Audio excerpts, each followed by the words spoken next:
price of winning is too high. Wait till you get the bill from regret. Discipline weighs ounces, regret weighs tons. The price of regret is much heavier than the price of discipline. You never want to wake up one day, 1 week, 1 month, 1 year down the road and go, shit, man, I wished I would have listened to my gut. I wish I would have done this thing. You don't want to live in regret. If there's something you want to get done, and work, your relationships, school, whatever it is, do it. You can have a new year, but it don't mean jack diddly if you don't have a new mind. No more fucking around. You want your life to be better? I can't help you. Only you can help you. Wake yourself up. In setting goals, it's very simple. Number one, decide what you want. You just take a little time. You sit down and say, what do I want? What kind of skills do I want? What kind of income do I want for the future? Where would I like to go? Places I'd like to visit. Habits I'd like to acquire. Skills I'd like to have. You just take a little time to think about what you want.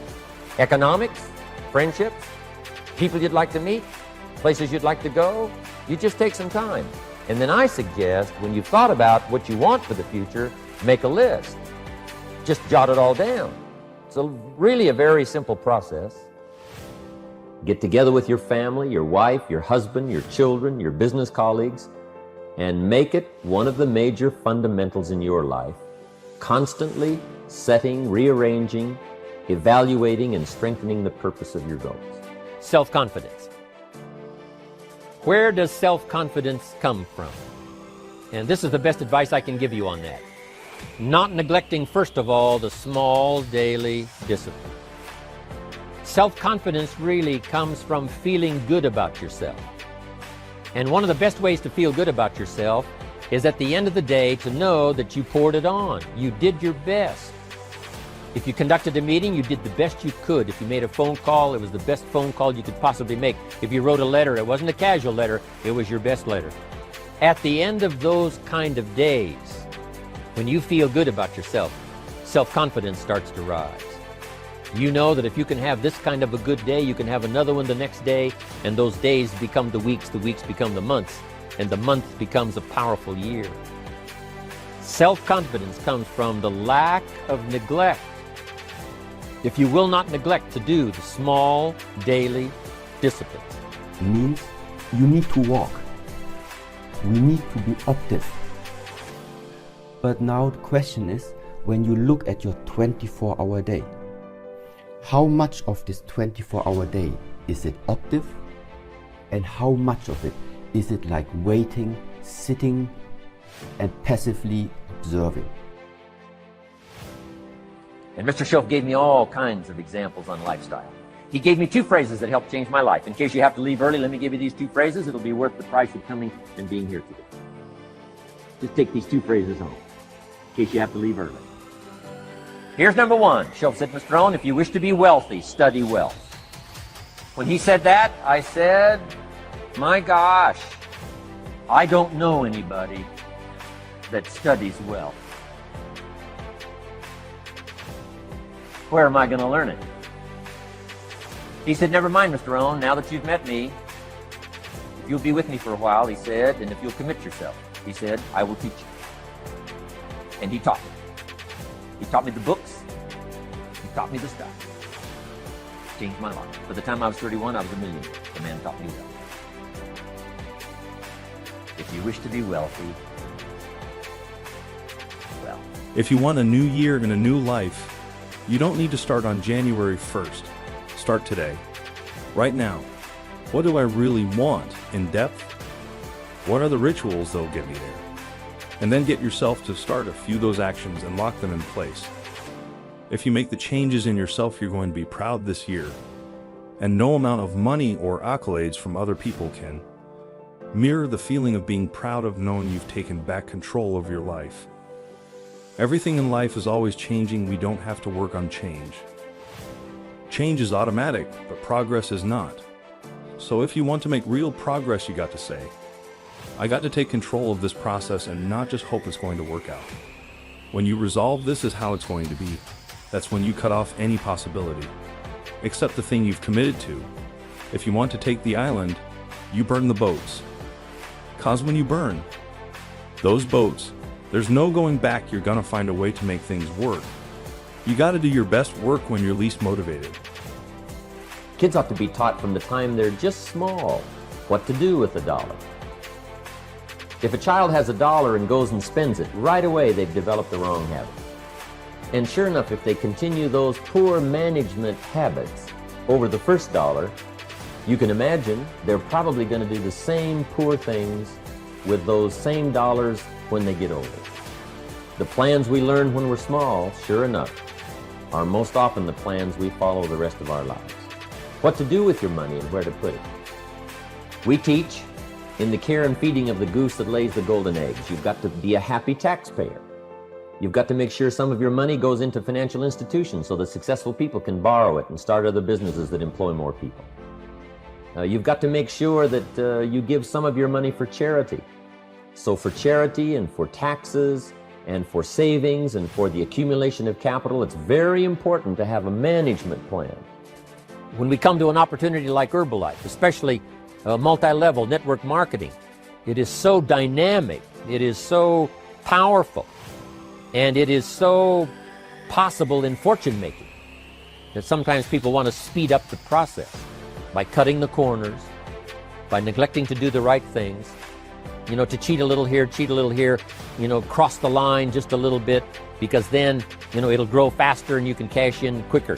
Not necessary here. Doing Herbalife right will build your fortune longer and stronger than trying to cut the corners and not doing it right. Vitally important. Building and developing your own character. Here's the next key power, and that's image. There's many parts to image. The image that others see you as, the image you have with other people. And it's very important how other people see you. Mr. Schultz said, Mr. Owen, if you wish to be happy, study happiness. I didn't know happiness was a study. My best hope for happiness at age 25 was to just go through the day with my fingers crossed, hoping somehow something would make me happy. Schultz said, no, Mr. Owen, happiness is not something you postpone. Happiness is not something off in the future. Happiness is something you design.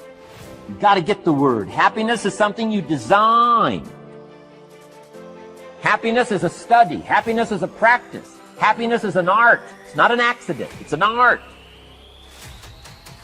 And anybody that wants to can study, practice the art, happy living. Happiness is like culture. Money doesn't make you cultured, but culture is within the grasp of all of us.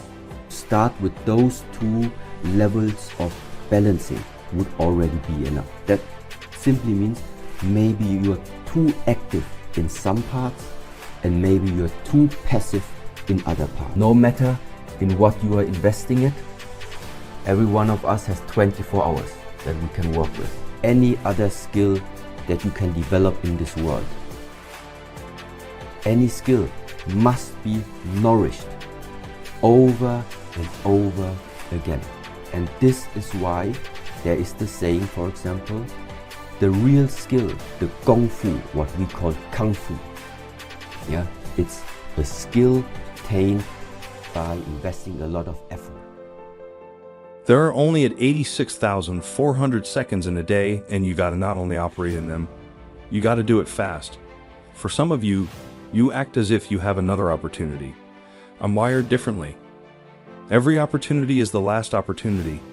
Every opportunity, I have to reprove myself again. Because the day you become content, the day you stop growing, the day you stop getting better, is the day you die. Be what it is you claim to be about. Be what it is you truly want to be.